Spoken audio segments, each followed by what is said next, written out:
bandiraɓe musidɓe tedduɓe heeɗiɓe rewintoɓe gueɗe men e nder chaîne men Titonde TV. hande noon gaddanmi on ko parcours Bocar Samba Dieye. ɗo e nder leydi men Sénégal ko Bocar Samba Dieye ɓurɗen andude, kono inde makko tigui rigui ko Bocar Samba Dieye. omo jeeya e modèle en hande wonɓe e nder leydi ndi, nde tawno omo jeeya e yimɓe fuɗɗiriɓe hay hunde ha hande goni hunde. ko ɗum saabi hande cuɓiɗen mo haalde ɗo rewi gam yonta hande wonana ɗumen darogal haɓe jogo yakare e nder leydi ndi, ɓe ganda leydi ndi wona ko boni tan woni hen. ene waɗi rewɓe e worɓe wonɓe e nder leydi ɓe jogiiɓe eɓɓo e fimde e kuccam, dari golli ha dañani koyemumen tawa mbaɗani kone jawre e ko yawto ɗumen e nder leydi ndi. Bocar Samba Dieye noon jeeya koye ɓeɗon yimɓe. e vidéo o noon mamin kalan on Bocar Samba Dieye holno waɗi haw ummi e meccal minebara watti yoɓede 17 000 francs par mois ha hande o jeeya opérateur économique aji mawɗi gonɗi e nder leydi ndi. ma en gartu kadi e caɗele ɗe gandanɗa hoorema o hebdi e banque goto biyeteɗo BCAO. haɓe mbaɗi saisir jawdi makko, ɓe kepti galleji makko ko fotina valeur de 11 milliards francs CFA. o ɗiɓi no wasdi ɗum e complot mo gandanɗa hoorema ko ɓiɓɓe leydi ɓe ko kañumen jinno waddemo ɗum, tawa noon koye dow welsidare e falkisade gouvernement o. ɗum ɗon foof mamin laɓɓitano ɗum e nder vidéo ha laaɓa car ha gandon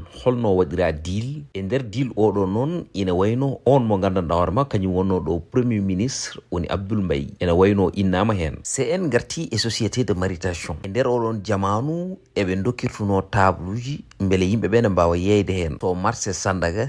e nder oɗon jamanu noon ko kanko e sehil makko ndendunogal ɗon tabal eɓe jeyda comci e ko nandi hen. so tawi ɓe dañi bénéfice ɓe pecca. kanko Bocar Samba Dieye noon omo liggo omo mofta haw dañi 350 000 francs. no rendini ɗeɗon koppareji foof o ƴetti décision yidde hoodde wuuro mabɓe ngam yidde wadde investir e ɗo banggue ndema. omo woni toon omo rema ha 1959. e nder ɗum o dañi sehil makko goto waɗimo proposé place toon to Sandaga ngam o yeeye hen kono wiye alimentation woni ñamdu, maaro, diwlin, nebam e ko nandi hen. o woni hen omo liggo omo mofta ha 1964 o soodi galle goto. galle o soodi ɗum ko 400 000. o luwi galle o saabu galle o ene wonno 22 suudu. kala lewru omo daña e galle he fodde 30 000 francs. kono ɗum foof e wade noon omo continue commerce makko o kadi omo daña hen omo mofta. ko ɗon noon Bocar Samba Dieye naati e business ne feewi, saabu caggal no soodi galle makko o neɓani o yeeyi galle o 1 450 000 saabu hade makko nadde e jeegol maaro o dillanno koye jewgal galleji, saabu omo joguino habitude sodde galleji ɗi gandanɗa hoorema tawa ko tampuɗi o fewnita galleji ɗi omo yeeya. ɗum noon rokkimo koppareje kewɗe. e nder ɗum noon saabi o wonti businessman mawɗo. hitande 1985 Abdou Diouf gonnoɗo ɗo président de la république wi wonde Sénégal ene sohli gawri. kala ko neɗɗo wawi addude hen tan yonani. ɓe mbaɗi libéralisé oɗon secteur. ɗum noon waɗi intéressé Bocar Samba Dieye. kono noon e nder oɗon secteur o hewani ko andi hen, saabu goho o anda laabi ɗi o foti wawde rewde haw adda ɗon gawri ndi. ɗiɗi o wowani oɗon secteur. tati o anda procédure uji ɗi. ko ɗum de saabi o yeehi ambassade Égypte ngam yidde hebde hen kabaruji laaɓɗi. ko ɗon ambassadeur o waddimo e relation e chargé d'affaires. on wallimo haw wawi wadde importé gawri o ƴetti ɗum toon to Argentine. on business dogine feewi ha waɗi jamanu kadi wajiɓe cohli makka. o waɗi importé kadi bateau ngam addude makka. kono noon e nder oɗon instant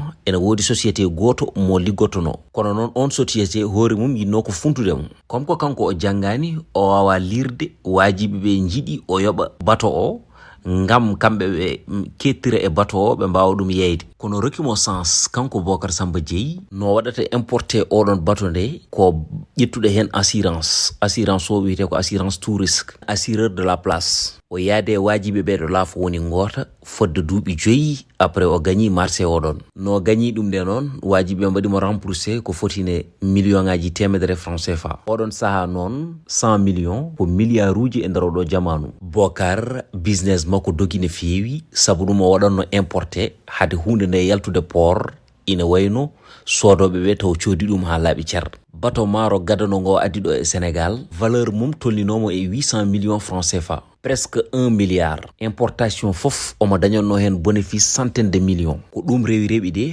haw woni milliardaire par ce que mo jeeya e milliardaire uji waɗoɓe importé ɓurɓe hewde kalis e nder leydi ndi sabu omo jogui quota mawɗo baɗannoɗo mo permettre haw wawa addude tonuji kewɗi walla batoji kewɗi e nder leydi ndi kadi eɗen gandi maaro ko produit mo gandanɗa hoorema ɓurɗo wawde waɗede consommé e nder leydi ndi ko ɗum saabi noon o waɗi développé business makko kono kadi omo ɓeydo dañde bénéfice en 1998 Abdoul Mbaye gonnoɗo premier ministre waɗi décidé wadde créer banque goto omo yiilo noon joomen koppareje en wonɓe ɗo e nder leydi ɓe pour ɓe mbawa wadde participer e nder oɗon banque Bocar Samba Dieye noon jeeno koye homme d'affaires uji ɗi gandanɗa hoorema Abdoul Mbaye ene wonno ɗumen ciblé sabu kanko omo jagguno eɓe jogui doole jeeyede e nder oɗon création banque Abdoul Mbaye haalni Bocar Samba Dieye projet mo jogui o Bocar Samba Dieye ha jaaɓi e nder oɗon saaha noon Abdoul Mbaye alano kalis mo gandanɗa hoorema ene wawi wadde état de faisibilité o sabu so tawi wonde aɗa yiiɗi wadde créer société e secteur mo gandanɗa hoorema concurrence o ene muusi hen il faut ko ma mbaɗa étude ƴeewa so tawi wonde secteur o ene doga walla dogata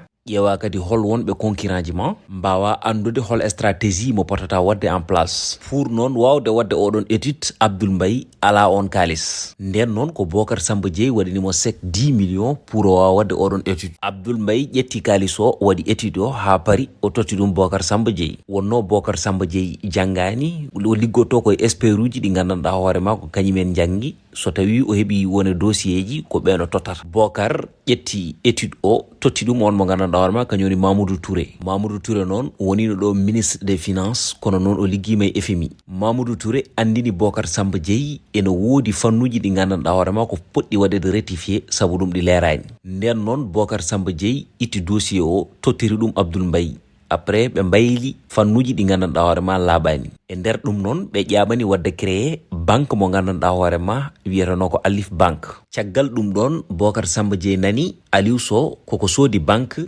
BST banque sénégalo-tunisienne mo ganduɗa oɗon saaha koko wonno e fayit ha jogori uddade Bocar Samba Dieye nani wonde Aliou Sow soodi banque o ha waɗi Abdoul Mbaye directeur général caggal ne Bocar Samba Dieye noddi Abdoul Mbaye ene haalano ɗum Abdoul Mbaye wi aha ko gonga ɗum koye yande hawre tellade caggal ken jinnoɓe wadde créé banque en jii banque mo gandanɗa hoorema ko baɗɗo existé déjà en mbaɗat hen koppareje ngam banque o wawa ƴellitade joni aɗa andi no mbaɗaten an Bocar Samba Dieye a wonat actionnaire e oɗon banque a jeeyete e jeyɓi ɗum Bocar Samba Dieye wi wonde mi jaaɓi sabu kalis mum déjà koko naati o dañi hen ko fotine 3000 actions e nder ɗum banque o ene ƴellito ene waɗa avancé ha Bocar Samba Dieye dañi hen ko fotine 13040 actions ha o jeeya e actionnaire uji mawɗi ɗi kanko Bocar Samba Dieye e wondude Aliou Sow e wondude Abdoul Mbaye en 2006 groupe bancaire marocain o biyeteɗo Attijari Wafa waɗi décidé sodde banque BST eɓe joguino réunion noon pour wadde formaliser oɗon banque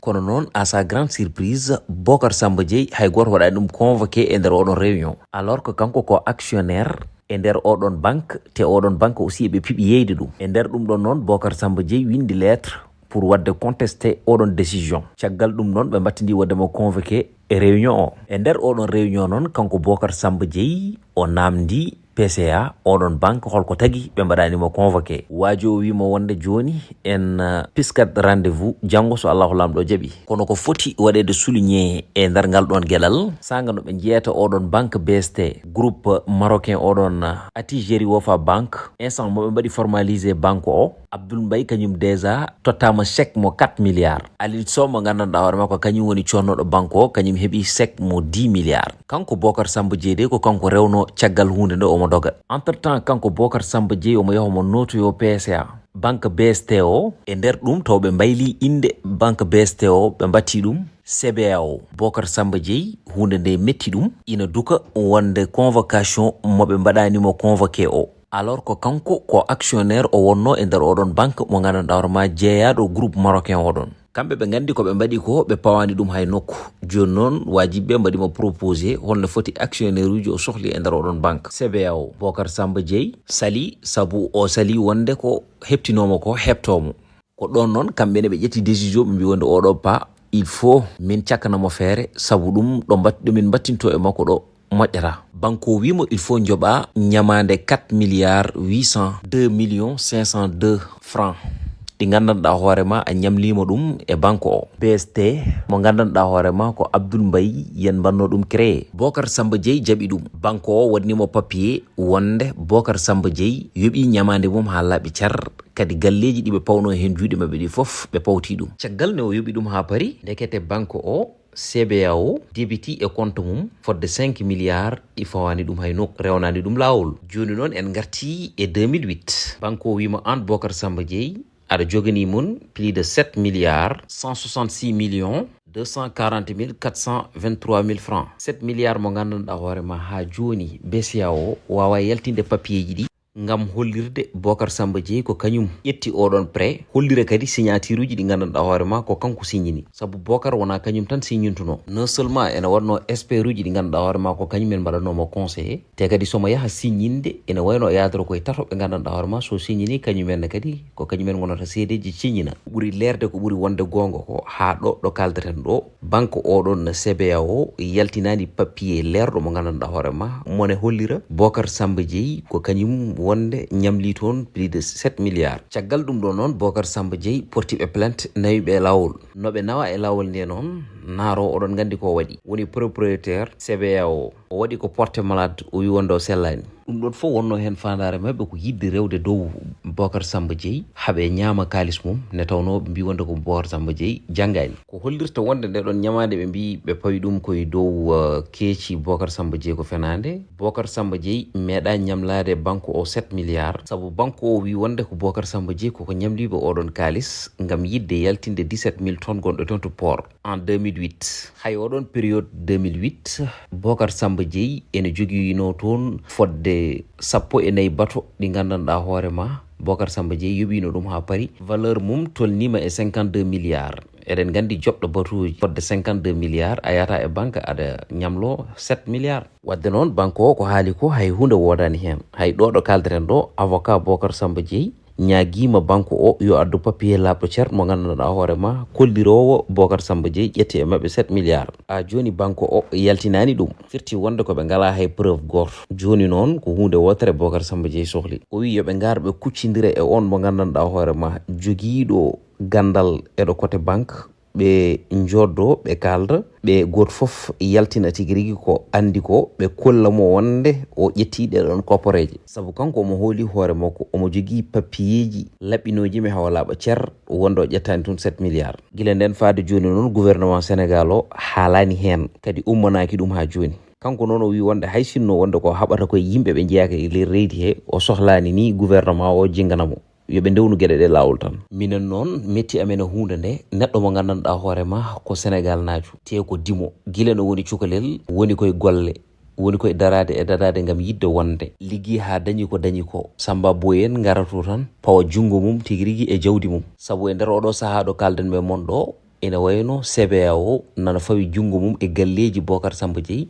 valeur o tolnima e 11 milliards francs CFA. ko ɗum saabi de emin laɓɓitina gueɗe ɗe ha yimɓe ganda gonga o holɗo heedi, ngam yimɓeɓe mbawa famde tan Bocar Samba Dieye ina wayno ko koreji mum Sénégal naaɓe ko kañumen de mbaɗi ɗum triyande, jamfi ɗum, itti jananinkoɓe pawi ɗum e dow mum, mbiyen ni kasidini ɗum jawdi mum ndi ha heeɓi hen caɗele, ɓe dutti kadi eɓe daara ɗum. heddiɓeɓe gummi caggal leydi ndi ngari jokkitimo. laamu ngu ene watti hen hakkille haalani haydara, saabu pour kamɓe so tawi wonde lawol rewnama ha ɗo gandanɗa hoorema ina wayno justice mo Sénégal fawi jungo mum e nder oɗon banque, pour kamɓe coopération hakkude mabɓe e nder ndiɗon leydi ene wayno koko arita. ɗum ne soofi e nder leydi men ndi, te wona ɗum ɗo waɗata encouragé ɓiɓɓe leydi ndi wonɓe e liggade e nder leydi ndi. yimɓe hewɓe noon ne jiiɗi wadde investir e nder leydi ndi, kono no kula ne tawno ko ɓiɓɓe leydi ɓi ko kañumen pomnotoma piima e leydi jagga laaɓi kirsuma. bandiraɓe inchallah so tawi goɗɗum jolti hen ma en gartu e dossier Bocar Samba Dieye o, ɗum noon gam yidde laɓɓitinde ɗum ha laaɓa cer. ɗum noon hande gadanoɗen ko parcours Bocar Samba Dieye ha ɗo yarata hande ɗo.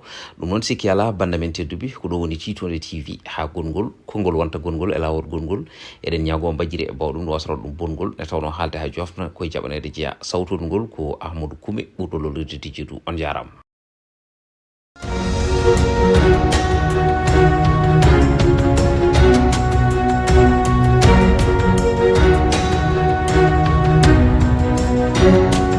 Thank you.